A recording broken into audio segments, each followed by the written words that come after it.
Pargo y la laguna de su tiempo, en nombre de la Económica, disculpando al señor director, que tiene muchas ganas de venir, tenía muchas ganas, pero lo disculpamos porque está ocupado en estos momentos ahora. Y también en nombre mío, como director de este ciclo, le damos la bienvenida y las gracias.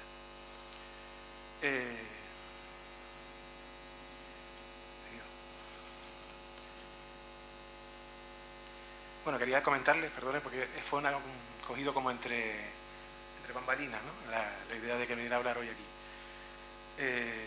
Este ciclo nace como la vocación de traer la figura de Amaro Pargo para que todo el mundo conozca lo último que se ha investigado por este equipo de investigadores que conforma Manuel de Paz Sánchez, el catedrático, Miguel Ángel Mejías Vera, quien les nombra, y un equipo de colaboradores bastante amplio de la Universidad de La Laguna, que estamos intentando recabar toda la información posible, documental, científica, sobre la figura de Amaro Pargo, y desde luego lo conseguimos a través de publicaciones, a través de los medios de comunicación, pero también es interesante traerlo a la voz pública a través de ciclos, a través de charlas, ¿no?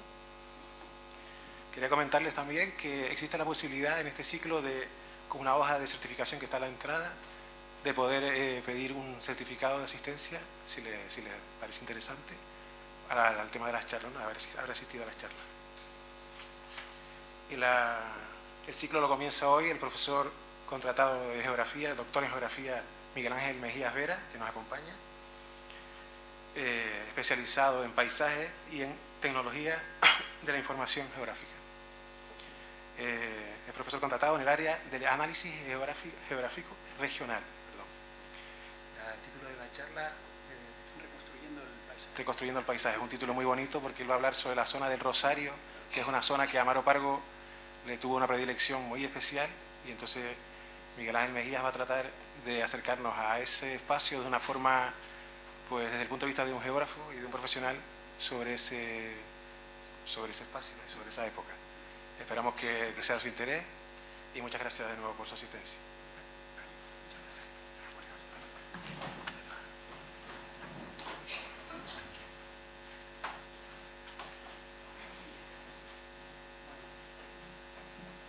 En primer lugar, buenas tardes a todos. Como no, muchísimas gracias por la invitación a este ciclo de charlas, de conferencias.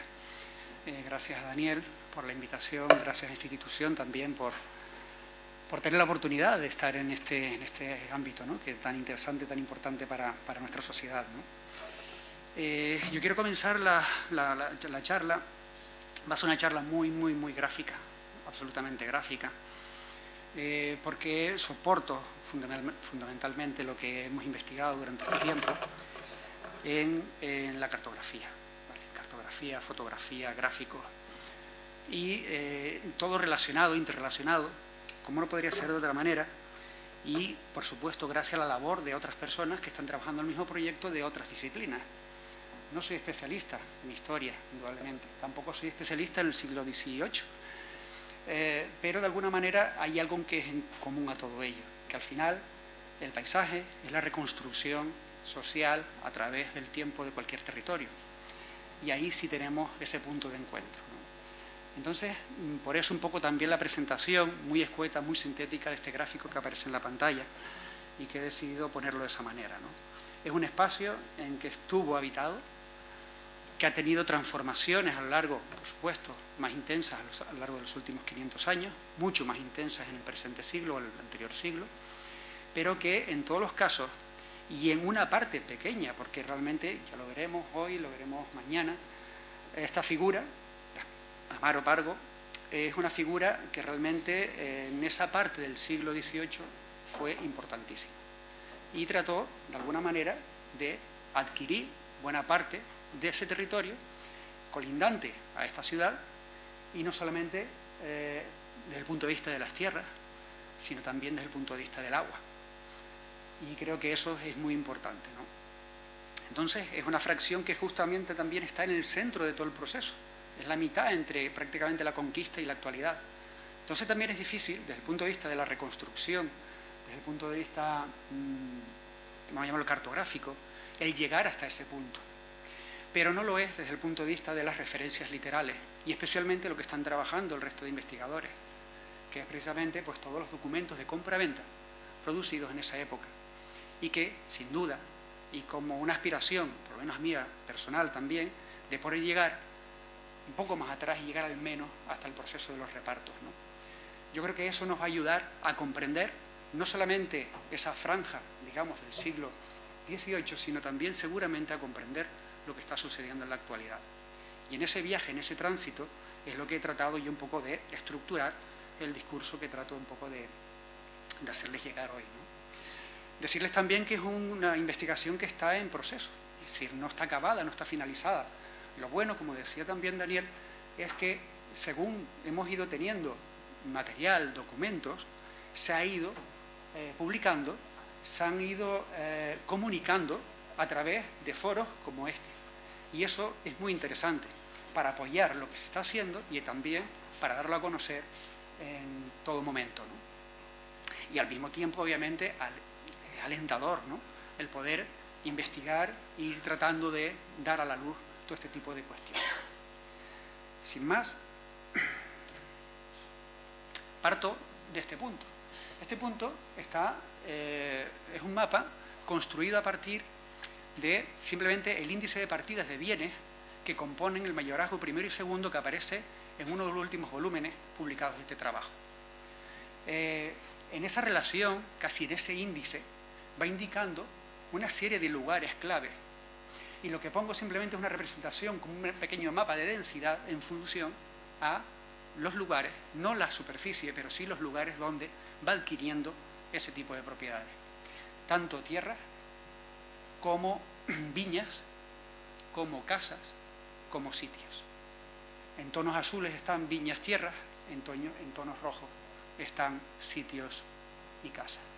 Como ven, el centro fundamental es la laguna, indudablemente, pero su extensión mayoritaria, por peso, viene a ser hacia la región que estamos hoy, que vamos a analizar, que es en la parte del suroeste, lo que se denomina o se denominó en su momento el término de Neto, la zona de Geneto, donde están los pagos de Toriño, El Rosario, Talavera, se me escapa, Birmagen, etcétera, etcétera. Estamos todos en la zona entre La Esperanza, Llano del Moro, El Tablero.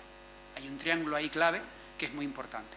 Pero obviamente no descuidemos todas las partes de este, Portezuelo, Sausal, Tacoronte, o arriba en un puntito que se ve, casi no se lee, en Tagarana.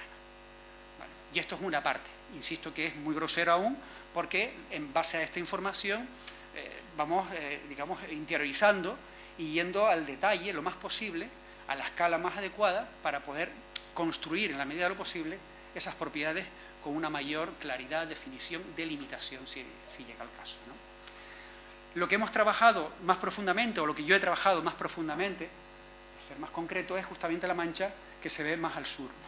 Esa mancha que prácticamente es el entorno que yo les he comentado y que está ahora mismo pues, en la zona entre Llano del Moro, El Tablero, la ermita de San Amaro, la ermita del Rosario, donde mañana, pues, con mayor detalle, también centraremos la atención sobre la casa que allí figura. A partir de este mapa,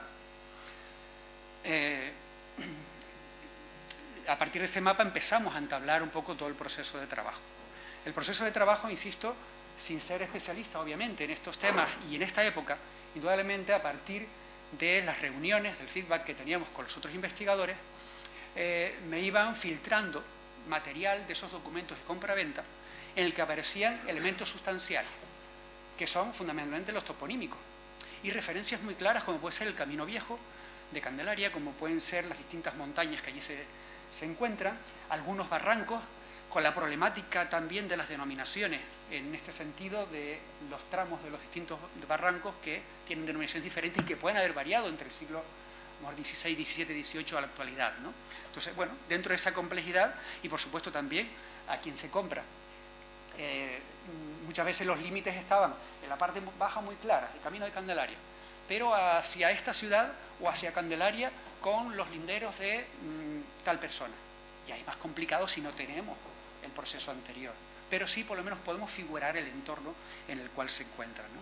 Al final analizamos un entorno muy concreto, que es la compra entre el 32 y el 45. ¿Vale? En esos años prácticamente adquiere el peso de esas propiedades, ¿no? Estamos ahí. en una cota entre unos 300, 400 metros de altitud y unos 500, 600 metros de altitud, no mucho más, a priori. Aunque obviamente la propiedad llega hasta la cumbre de Montaña Grande, que es donde están pues, los nacientes, la fuente de los berros o de gavilanes. A partir de ahí prácticamente enhebra toda esa cuenca hidrográfica y yo creo que llega hasta la punta de Guadamojete, en la misma costa actualmente Rada Sur, ¿no? Con esas partidas, bueno, yo me hago un pequeño croquis inicial. ¿Sí? Esos son los datos que al principio disponíamos y obviamente a partir de esos datos pues vamos colocando lo que creemos que pueden ser los sitios con más o menos error, indudablemente, ¿no? Pero habían cosas que eran muy claras, ¿no? Y esos ejes claros, estratégicos, son los que prácticamente seguimos, ¿no? Y está claro que el camino era fundamental. El camino compra por encima, por debajo, pero era la referencia clave. Y casi todas sus adquisiciones fueron desde la Laguna hacia Candelaria. Lo más complejo, casi lo final, fue la compra de la casa y el entorno a la casa, y la ermita de San Amaro, ¿no? Bien, referencias, claro. ¿Cómo buscamos todas estas referencias? En la cartografía no es una zona que, digamos, esté muy cartografiada, ¿vale? Entonces, encontrarla es bastante compleja y a nivel de detalle, pues mucho más todavía, ¿no? Entonces, son datos bastante genéricos, ¿no? Veremos algunos casos después de cartografía entre tiempos, ¿no? que muestran ese aspecto. Pero bueno, hay una fuente que es fundamental y con la cual yo he trabajado ya desde mi tesis, pero también me parece fundamental para analizar el paisaje de esta isla y de cualquier otro lugar, ¿no? Que es la del catastro. Yo creo que el catastro de los años 50 del siglo pasado es una referencia absolutamente clave para enhebrar posiblemente el presente con lo anterior, ¿no? Por lo menos en el campo en el que yo trabajo, ¿no? Entonces esa división poligonal y también la división parcelaria de subparcelas, los usos, la distribución, los caminos, todos esos elementos dan mucho peso y mucho juego para poder trabajar en ello. Aquí vemos un detalle de ello, ¿no? Vemos desde... Puntero estaba por aquí. Sí. Desde la montaña de Birmagen, como era hace unos años, ¿no? Las curvas de nivel están perfectas, hasta la montaña de Talavera y al pie el tablero. Camino de Candelaria prácticamente es el borde de este polígono catastral entre el 13, bueno, el 11, 12, etcétera, etcétera. Me ha gustado este entorno y esta otra zona, que es la zona de la Laguneta, que está justamente detrás de la montaña de Birmagen, son sitios claves dentro de todo este proceso. Bien, ¿qué hacemos? Vamos más al presente. El catastro actual. El catastro de rústica actual, claro, ya tiene el corte de aquello que no es rústico. Toda la parte urbana ya desaparece. Está dentro del catastro, digamos, naturaleza urbana. En el rústico sigue manteniendo. Y tenemos la fortuna, pues que esta zona justo es una zona que, a pesar de los cambios que hemos sufrido o tenido, no hace falta que sea ese término, pero que hemos tenido en los últimos 50, 60 años, es una zona que ha quedado bastante intacta, ¿vale? Se va deteriorando, pero no ha tenido grandes transformaciones. Incluso el propio parcelario es muy similar. Alguna agregación, alguna segregación, sí, pero no hay mucho cambio. Por lo tanto, se puede leer directamente, con trabajo de campo en ese territorio, mucho de lo que estamos hablando y de lo que hemos visto y que hemos estudiado, ¿no? ¿Qué hacemos? Claro, la información que tenemos de los años 50, la ortofotografía o la fotografía retintada que tenemos de base, sobre la cual se hace ese catastro en esos años, no tiene referencia, no tiene un sistema de referencia. El primer proceso técnico bastante complejo, arduo, que tenemos que dedicarle es poder georreferenciarlo. Coger el catastro actual, coger esa referencia histórica y tratar de conjuntarlo. Todo ello con el fin de ir reconstruyendo, primero desde el punto de vista, en este caso de la fotografía, también de la cartografía, todos los espacios de imágenes,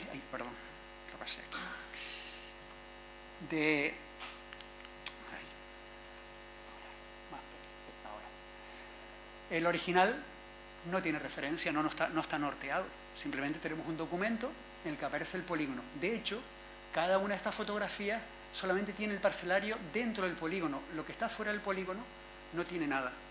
Con lo cual es un conjunto de fotografías independientes que de alguna manera hay que georreferenciar.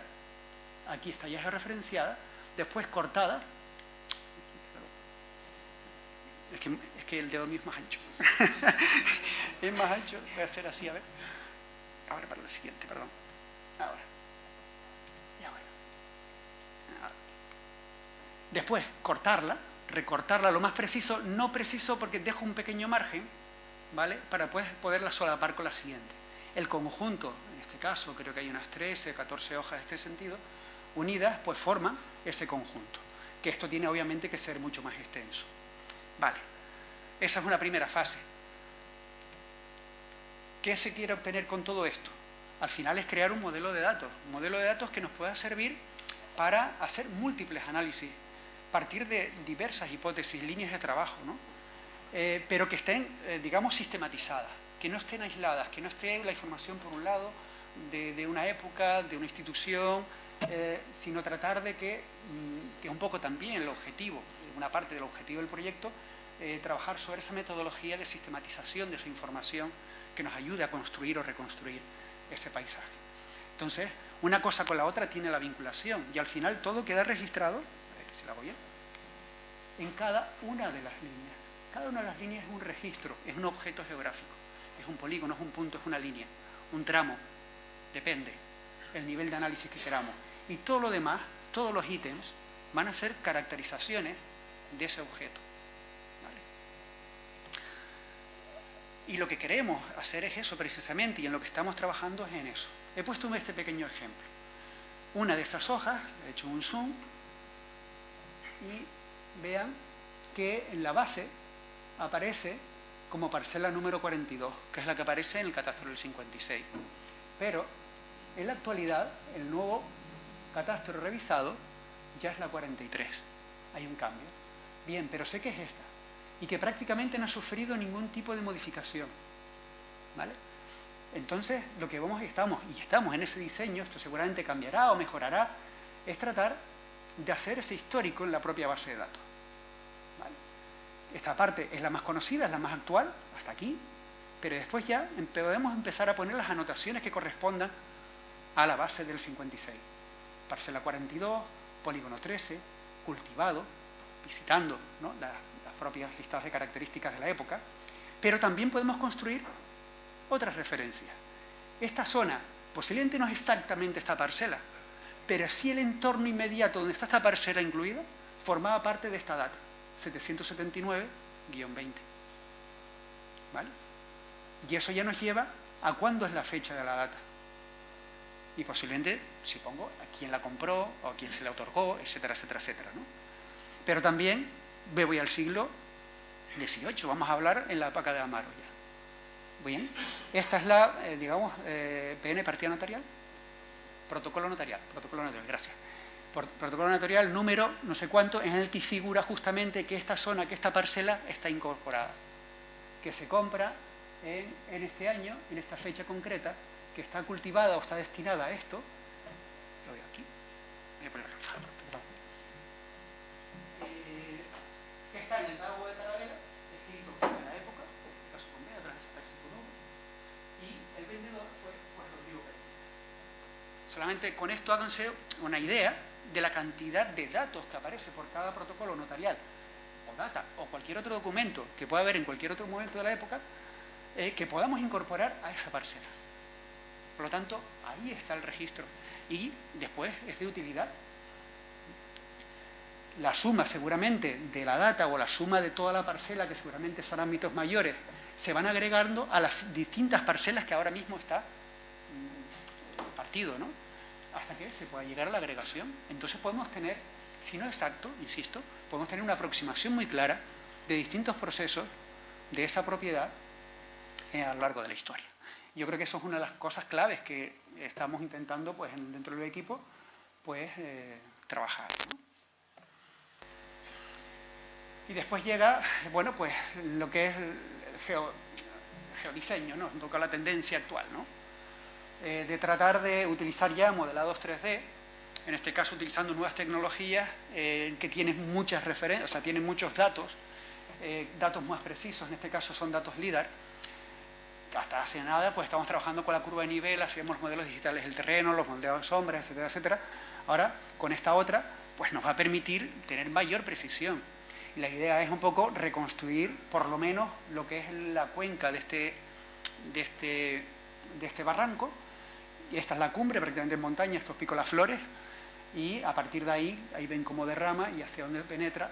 Y ven también un poco la textura que te da la masa, digamos, arbórea que corresponde a esa zona, ¿no? Está sin filtrar, está puro prácticamente, está muy limpio. La idea es que tengamos pues todo el rango para poder cubrir toda la zona, ¿no? Claro, tenemos que ir comprándola, cada hojita de estas cuesta 4 euros, hay que, etcétera, etcétera. Entonces, eso también entra dentro de las dificultades del proceso, ¿no? Pero bueno, esa es la idea, ¿no? Y claro, yo creo que los resultados que estamos obteniendo son bastante interesantes, ¿no? Yo creo que es interesante ver cómo se ha transformado hasta la actualidad, también es interesante ver cómo era, y yo creo que aquí vemos un poco lo que planteaba anteriormente, ¿no? Cómo es un espacio prácticamente que se puede ver la huella, ¿vale? Con los cambios que se han producido es un entorno muy claro y que es muy visible, ¿no?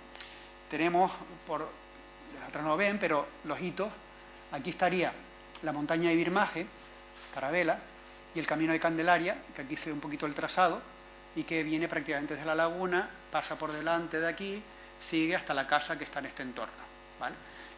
Las fotografías están prácticamente desde la montaña de Toriño, o Lomo del Viento en algún caso, y prácticamente este es el sector.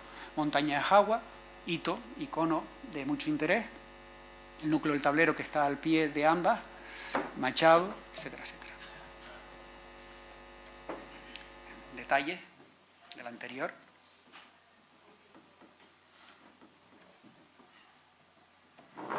Vale. ¿Dónde enmarco un poco esta línea de trabajo? Yo creo que, bueno, desde que terminé la carrera, empecé mis primeros trabajos profesionales, coincidió justamente con la redacción del avance del Piotto, ¿no? Estamos hablando del año 91, 92, el avance sale el año 94, y releyendo, tengo el póster de presentación de esto delante de la mesa, ¿no? Y releyendo al final, que es un histórico que ha pasado casi 25, ¿no? Casi no, 25 años de aquello, o más, se centraba en que la planificación tenía que ir en función a la forma del territorio. Tenía que ir valorando mucho los condicionantes y las potencialidades naturales de los entornos. Y tenía mucho que ver en estudiar y entender y saber y conocer las lógicas de la tradición y las culturas isleñas para extraer de ellas los criterios de ordenación. Yo creo que esa base, que era un poco también la idea, la filosofía inicial de ese planteamiento, insisto, como avance, después esto ha tenido muchos caminos, obviamente, creo que sustentan todo esto. En el tiempo, unos años después, en el año 2000, a nivel europeo aparece el Convenio Europeo de Paisaje. Y sustenta muchas de esas tesis que se planteaban anteriormente y trata, de alguna manera, de romper la homogeneidad que la globalización está generando en los paisajes, en este caso europeos, ¿no? Tratando de, con esas definiciones puntuales, ¿no?, que ahí aparecen sobresaltadas en color azul, en gestión del paisaje, ordenación del paisaje, protección de los paisajes, calidad paisajística, etcétera, etcétera, trataba de alguna manera llamar la atención para que las distintas administraciones tuvieran en cuenta la particular visión de las diferenciaciones que hay no en una isla ni en vertientes, sino incluso en pequeñas zonas, en pequeños rincones que hay en cualquier lugar, para trabajar sobre ellos y tratar de potenciar lo que es la planificación en función a las normativas. La mayor parte, es verdad que las normativas del convenio eran recomendaciones, ¿vale? Tenían ese carácter, ¿no? España, en el 2008, o sea, el otro día, prácticamente ratifica ese convenio y ya se empiezan a desarrollar cosas en España, en Cataluña, en Tenerife. Fundamentalmente se inician también los trabajos del Plan Territorial Especial de Ordenación del Paisaje, en el cual participé, sobre todo en la elaboración cartográfica de este proceso, y ya se valoraban los paisajes del año 64 como eran, y con una tradición, una importancia agraria, lo vemos ahí, y vean rápidamente, en este guiño, cómo se transforma a principios del siglo XXI. ¿Vale? Prácticamente la dispersión prácticamente cubre buena parte, ¿no? Buena parte de lo que es el cinturón cultural, excluido lo abiótico y lo biótico, de lo que es la isla de Tenerife, ¿no? Y sobre todo, lo que hace es que fragmenta muchísimo el territorio, ¿no? Que son los procesos que ha habido, ¿no?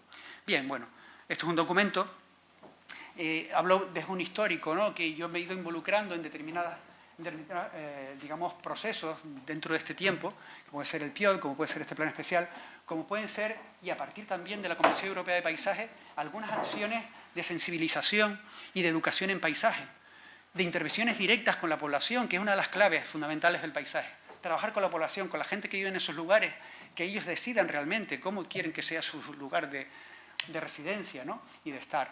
Entonces, en ese sentido, pues lanzamos junto con unos compañeros, junto con la Asociación de Vecinos, en este caso del Tablero, diseñamos un plan que fue al final un festival, más que un plan. Un festival de creación que se llamó Las Eras del Tablero, no sé si lo conocen, pero que tenía una parte, digamos, de reivindicación, pero sobre todo era de sensibilización para la gente local, de que viera lo importante que era el patrimonio que tenían y que realmente lo tenían o escondido, olvidado, abandonado o, digamos, roto, destruido, ¿no? Con la idea de, bueno, y ves un poco las entradas, ¿no? El paisaje con valor de calidad, el paisaje con valor de representación, ¿qué más? Como valor de construcción, trabajamos sobre esa idea, llevarles a la gente de los lugares, en este caso del Tablero, este tipo de conceptos, que son conceptos sobre todo del Convenio Europeo de Paisaje, en pro de esa ratificación y en pro de lo que es la sensibilización, ¿no? Sigue vigente. Empezó en el 2010, el 2019 sigue con otras personas al frente, pero sigue vigente haciendo esa labor y es un tema interesante. Y también lo pongo porque, no en este año que fue el primero, sino en el segundo, quisimos ir un poquito más, es decir, el Tablero, que es un pequeño reducto, un pequeño núcleo de población, un pequeño asentamiento, está vinculado a un espacio mucho más amplio. Y ese espacio más amplio tenía que ver con su estructura vertical y horizontal, fundamentalmente, y transversal, las tres, ¿vale? Y está claro que la transversal, porque es uno de los ramales del Camino de Candelaria, está claro que la vertical, porque forma parte, está dentro de que es esa cuenca hidrográfica del Barranco del Chorrillo, el Barranco de Jagua, etcétera, etcétera, otras denominaciones que puede tener. Y por supuesto que es transversal porque la combinación de los micropaisajes de ese entorno, obviamente, tiene unas caracterizaciones diferentes. La una también, condiciones que veremos después, como pueden ser el viento, como pueden ser otras, ¿no? Entonces, esto nos pareció importante. A posteriori surgen cosas como esta, ¿no? Proyectos un poquito más tardíos, en el 2012, en el que focalizan la atención en el Camino Viejo de Candelaria. He traído la web, está vigente, o sea que pueden visitar, y no trabajo yo, pero sí hay grupos de trabajo que en paralelo a todo esto están trabajando en la zona que estamos analizando y que están viendo la posibilidad, ¿no?, de una mejora, en este caso, de este entorno a partir de ese eje, ¿no? O más recientemente, hace unos meses, se presenta este también, que al final, ¿cuál es ese eje? El eje Añaza-Birmagen cruza exactamente por la zona que estamos atravesando, ¿vale? El eje lo llama ecoeje, ¿no? Birmagen-Añaza, que se presentó hace unos meses como proyecto, en este caso, vinculado, ¿no? Es decir, es una zona de mucho interés, que ha despertado interés en los últimos años. Y eso yo creo que se nota aquí. Yo en paralelo, y sobre todo mi campo de acción en paisaje, tiene mucho que ver y he trabajado bastante sobre todo en la dispersión urbanística, en ese concepto. Entonces, bueno, en este trabajo, aparte de, bueno, de una delimitación más o menos, yo creo que certera, de lo que podría ser el área metropolitana, lo que indico sobre todo es la presión que está teniendo también sobre este espacio, ¿vale? Entonces tenemos el corredor norte, el corredor sur, la fractura paisajística que se produce tanto en un lado como en el otro y que me parece interesante que veamos por lo siguiente. Precisamente por esto, porque es una zona, estamos trabajando ahora mismo esta zona, prácticamente. Bien, pero el sellado, que es la medición que hice aquí, el nivel de sellado de suelo que hay en todo el entorno a estas tierras que estamos ahora valorando, prácticamente es de una, digamos, densidad enorme, ¿vale? Y como decíamos también, esta zona se salva un poco, precisamente, de ese sellado. El sellado de suelo viene a ser todo aquel espacio edificado o asfaltado, ¿vale? A partir de ahí, teniendo todos esos datos, vemos también el nivel de fragmentación. Es absoluto, es mínimo. Digamos que cada píxel es de 1 hectárea, ¿vale? Está todo calculado en base a 1 hectárea. Cada píxel que ustedes ven ahí representa el valor de 1 hectárea, ¿vale? Y también vemos el nivel de degradación partiendo del óptimo, que sería el ideal, que a lo mejor tuvimos hace pues 500 años, ¿no? Entonces, a partir de ahí, el nivel de degradación, obviamente, no quiere decir que los espacios urbanos son degradados, sino partiendo de esa hipótesis, de ese planteamiento, vemos que la zona también de trabajo es de la menos degradada, o sea que, aunque esté abandonada y demás, tiene más posibilidades de cambio, de transformación, de intervención en ella, ¿no? O sea, un poco una de las ideas que yo planteo, ¿no? Y claro, ¿cómo sustanciamos todo esto? ¿Por qué esta zona tiene tanto interés? Ya hemos dicho muchas de esas claves, pero es que está altamente ocupada desde el principio. Previo a la conquista, vean justamente ya la ocupación, el alto grado de ocupación que tiene ese entorno. En forma de cuevas, cuevas de habitación, cuevas de enterramiento, ¿vale? Es una zona, obviamente, de transhumancia permanente. Es una zona habitada. Es una zona con una red de caminos ya establecida desde la época prehispánica. Es una zona que forma parte, en este caso, del término de Geneto, y vemos desde el barranco del Mocán, toponimia del siglo XVI, ¿vale?, a la montaña de Birmagen, barranco Los Pinos, punta de Guadamojete, Barranco Hondo, ¿no? Toda esta zona prácticamente es una zona muy importante desde esa época. Ya en el 1588, Torriani, en su mapa de la isla de Tenerife, ya sitúa San Amaro. Ya tiene un registro gráfico. Por lo tanto, tiene que ver entre la conexión, obviamente, entre la laguna y Candelaria. En el siglo XVIII, pues tenemos lo que estamos analizando. Tenemos este personaje y la adquisición de buena parte, por no decir prácticamente la totalidad, de todo este entorno, ¿no? En el siglo XIX aparecen también términos de mucho interés. La Fuente de los Berros, Montaña Carbonero, Guadamujete. Siempre aparecen muchas de esas referencias. Actualmente, bueno, Montaña de Birmagen, ¿vale?, la Laguneta, que es uno de esos sitios claves dentro de todo ese reparto y de adquisición, ¿no? Y vamos ahora a delimitarla por una serie de ejes que yo creo que son los que tienen que articular precisamente pues cualquier proyecto, ¿no?, de intervención, ya se vería cuál, ¿no?, de rehabilitación o de reconstrucción paisajística de este entorno, ¿no? Ahí lo vemos, ¿no? Las montañas son claves. Tenemos una red de conos volcánicos que están todos en la dorsal de Pedro Gil, que tienen unas características muy similares y sobre todo también generan pequeñas hoyas, pequeñas lagunas colmatadas y que tienen precisamente pues después los aprovechamientos agrarios más importantes de este entorno, ¿no? Tienen una serie de materiales que yo creo que son claves también para entender y la reconstrucción de los paisajes en base a los materiales existentes. Claro, pues entonces si sacamos, tiene el pros y contra, pero es verdad que todo lo que está construido está en base a, pues yo creo que la litología, ¿no?, que hay en ese entorno que compagina, ¿no?, determinados afloramientos de coladas pumíticas con basálticas, más el piroclasto de los distintos conos volcánicos, conforman también y se ven después en las construcciones, no solamente de lo agrario, sino también en las edificaciones, etcétera, ¿no? El agua es súper importante. Yo creo que una de las cosas que estamos, o por lo menos yo más me he sorprendido, que buscábamos tierra y encontramos agua. Sí, las tierras no son tan ricas, no tienen tanto peso desde el punto de vista agrológico, pero sí es verdad que tiene gran disponibilidad de agua. De hecho, son fuentes que se dirigían hacia la laguna, se dirigían hacia Santa Cruz. Y de alguna manera, Amaro Pargo también las adquiere desde arriba, desde Gavilanes, Los Berros, hasta Zamorano, Guillén, etcétera, etcétera. Prácticamente entonces tiene el control de toda esa fuente. El viento, ¿cómo no? Estamos en la zona de transición, ¿no? O sea, una zona en que la aceleración del viento en esta es muy importante. Por lo tanto, también la estructura agraria, la orientación de las edificaciones tradicionales leen perfectamente eso, no las actuales, ¿vale? Entonces, la protección hacia los vientos dominantes norte-noreste son sustanciales.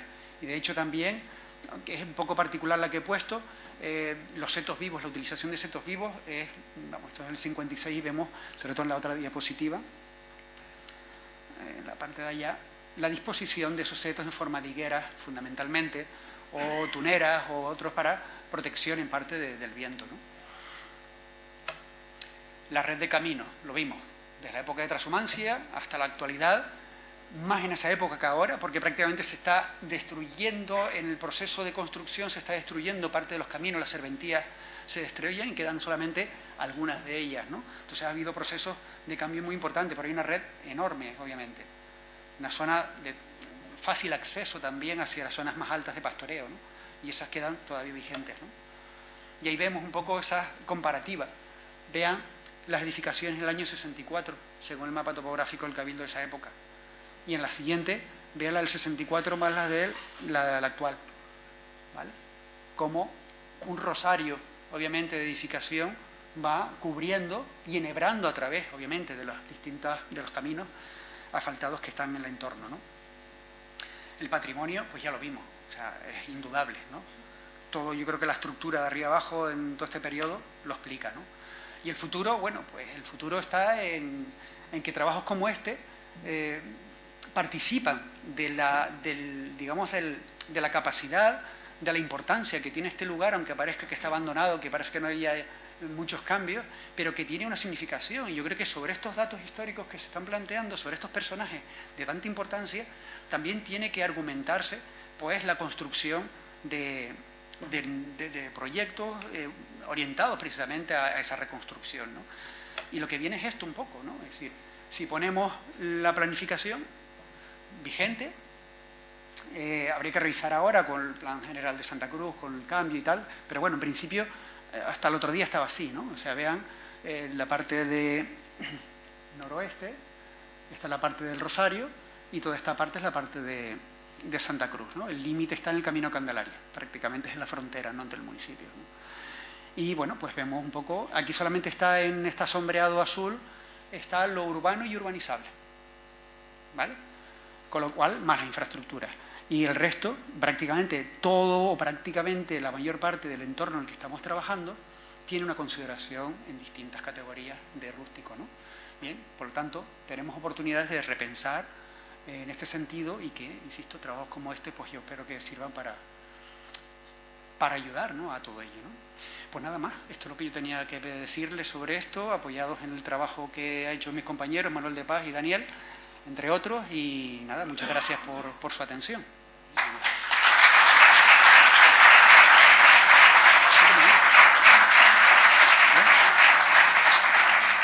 Creo que me ha ajustado el tiempo, si tiene alguna cuestión. Sí, por favor. A ver si soy capaz.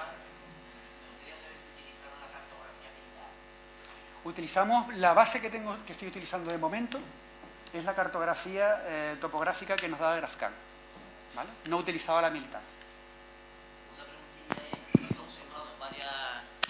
En varias proyecciones cartográficas que había nomenclatura en inglés. ¿Qué debo interpretar? ¿Que hay una criptoindependencia de la utilización? No, lo que está en inglés, perdón que le corté, lo que está en inglés es que es un artículo que he publicado en esa lengua.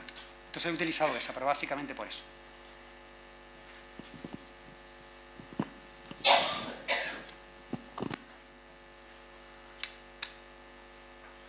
¿Alguna cuestión más?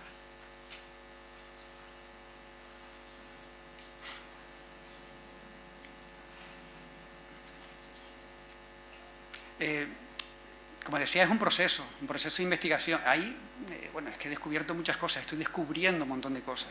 Un poco al hilo de lo que preguntaba el compañero, ¿no? Es decir, por supuesto que la riqueza de la cartografía militar es maravillosa, ¿no?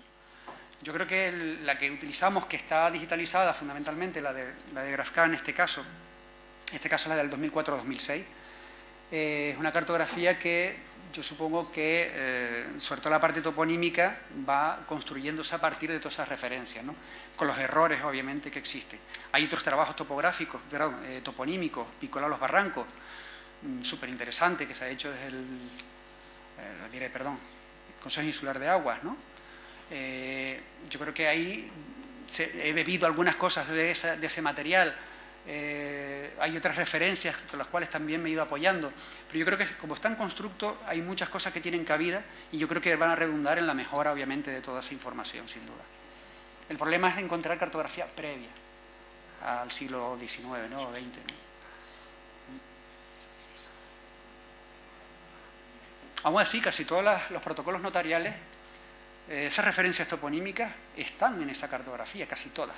Ahí tenemos una pelea con el Barranco del Mocán, que no lo encontramos por ningún lado, si es un ramal, si se llamó, si no se llamó, pero que está cerca y bueno, no lo encontramos. Encontramos varios mocanes, pero no lo encontramos donde creemos que tiene que estar, ¿no? Seguramente pues habrá que hacer un estudio sobre eso. Y habrá expertos sobre toponimia que ayudarían también en este aspecto, claro. O sea que es un proyecto abierto. Más cosas.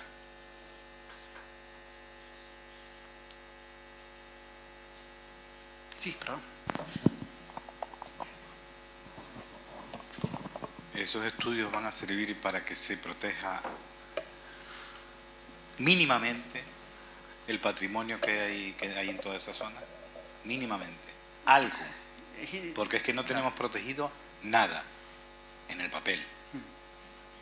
Pero de hecho no hay protegido nada. Sí, yo diría que hay proyectos, hay papel, es verdad, pero a lo mejor no hay intervención específica para ello, ¿no? De acuerdo que hay algún BIC, la casa, el camino, algún hito más dentro del catálogo también arqueológico, sobre todo en esos barrancos hay varias cosas, pero también yo creo que hay más elementos, como un poco lo que hemos planteado, ¿no? Que pasan por encima de ello, como puede ser una era, simplemente, o una serie de bancales, o los nateros que hay en algunos fondos de esos barranquillos. Hay un patrimonio, sobre todo agrícola, maravilloso, ¿no?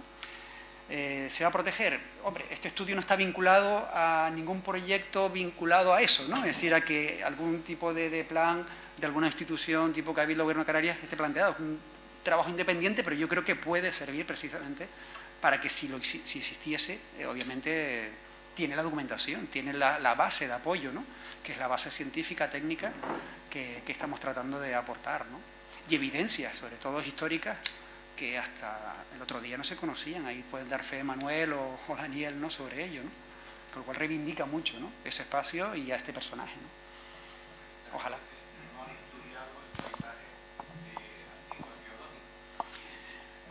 No, o sea, lo he cogido simplemente como elemento gráfico para plasmarles a vosotros eso. Obviamente esos estudios están, o sea, esto que son mapas que yo he proyectado son de Luis Diego Cuscoy. Y hay otros autores que han trabajado sobre este entorno, o sea, hay varios trabajos, yo los he utilizado simplemente para decir, es que esto tiene un peso enorme. Claro, después cada especialista en esa materia puede aportar cantidad de información a esto. Pero yo creo que al final lo importante es que este entorno tiene un valor, como muchos otros seguramente, muy próximo al entorno urbano, Santa Cruz, La Laguna, Rada Azul, Tacoronte, y yo creo que hay que trabajar sobre eso. Yo creo que estos trabajos aportan, espero yo que aporten en ayudar en que se produzcan cambios vinculados a líneas de trabajo, como pueden ser los parques patrimoniales que existen en otros lados, o otro tipo, ¿no?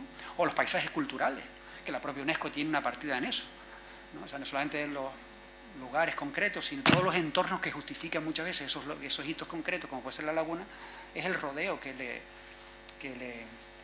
le asiste, ¿no? Entonces, al final, esos son los elementos que yo creo. Y sobre todo que la sensibilidad en la planificación, en la ordenación, tanto territorial como urbanística, debe estar al tanto en este tipo de cuestiones. Estos elementos no pueden pasar desapercibidos a la hora de planificar. Uno de los hitos, por ejemplo, en el Festival del Tablero, es que uno de los hitos centrales de ese festival fue la recuperación de una era. No lo tengo la imagen, pero si superponemos, de hecho está en el propio mapa de ordenación pormenorizada del plan general, la era estaba partida en dos por una calle.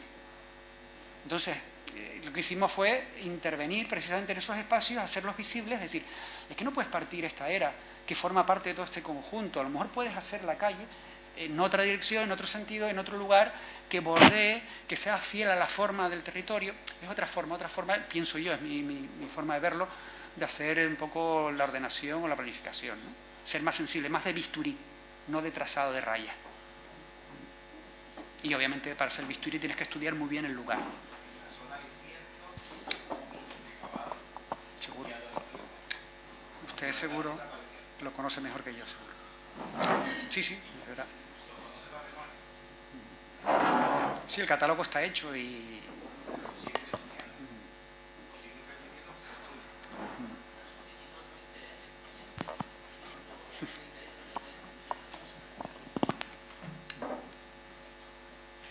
Gracias. ¿Alguna cosa más? Muchas gracias.